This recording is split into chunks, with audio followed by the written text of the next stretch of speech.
even in your desire to not stop, is that even in an hour, you can get really invested in a concept, even in an hour. And even though we provided you with really crappy materials, you think, some of you are going, are there VCs here? Because I got an idea with funding.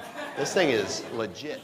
All right, the point is though, that we wanted to get you a quick exposure to the process, okay? So let's begin to extricate ourselves up a bit from this project.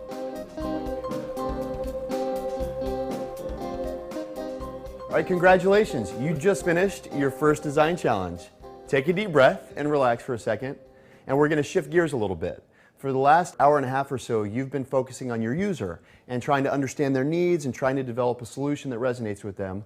What we want to ask you to do is push pause on that challenge and actually remember that the goal here is to focus on yourself as an innovator and growing your own capacity to innovate.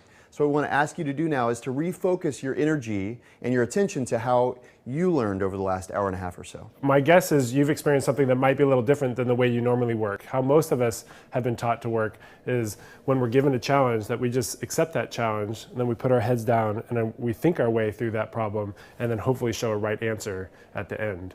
Innovation requires a slightly different way of working.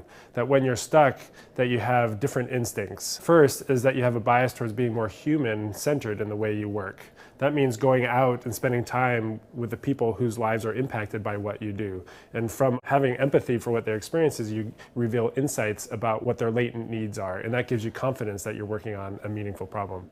The second might be to have an attitude of prototyping in everything that you do. To take your ideas and get them out of your heads earlier than you might otherwise be ready and put them in front of other people to test what's working and what's not. Third is to be more collaborative in the way you work, to involve folks who have diverse perspectives than you do, and to have diverse teams. And innovation is a team sport. And then finally, to have a bias towards action. If you find yourself talking a lot, chances are that's time to get up and do something, whether it's go talk to someone or try something out.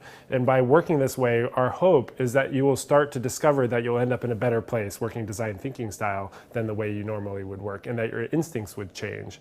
That when you're stuck, instead of putting your head down and thinking your way through, that you'd have a different set of instincts, and that is to get up and go out and engage people or try things out.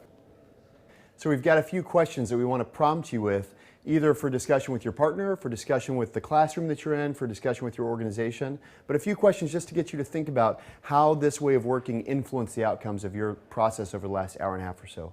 First question is, how did engaging with the real person and testing a prototype with the real person change the direction that your prototype took?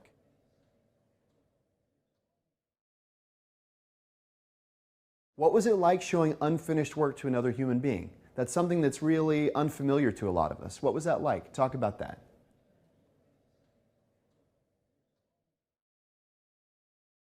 How did the pace feel? It was quick, iterative cycles. How did that feel relative to how you normally work?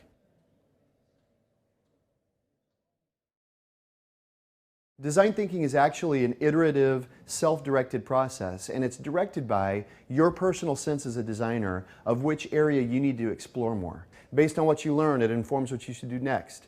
So based on where you are with your partner and the prototype that you developed, would you go back and gain more empathy for your partner? Would you redefine the problem statement? Would you ideate more solutions? Would you craft a new prototype? Think for a moment about what you would do next if you had it over to do again.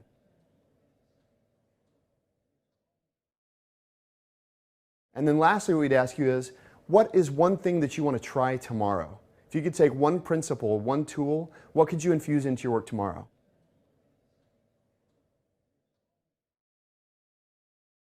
And we invite you actually to join a conversation, a more global conversation on Twitter, and tweet your answers to some of these questions using the hashtag #DGIFT. And then we also invite you to explore the Twitterverse and find out what other people are learning and what other people have taken away from this experience as well. And then finally, congratulations again on surviving a D-School experience. We'd like to invite you to be a part of the D-School family. And this is our challenge to you as you go. One, put what you've learned to work as soon as possible, whether it's a project at work with your colleagues or something at home. Second, that you would have a heart for nurturing the creative capacity of others, that you would help teach others this way of working. And finally, that you would forever consider yourself a student of innovation and that you would continue to invest in yourself in this way. Thanks again for joining us, and we look forward to seeing what you post online.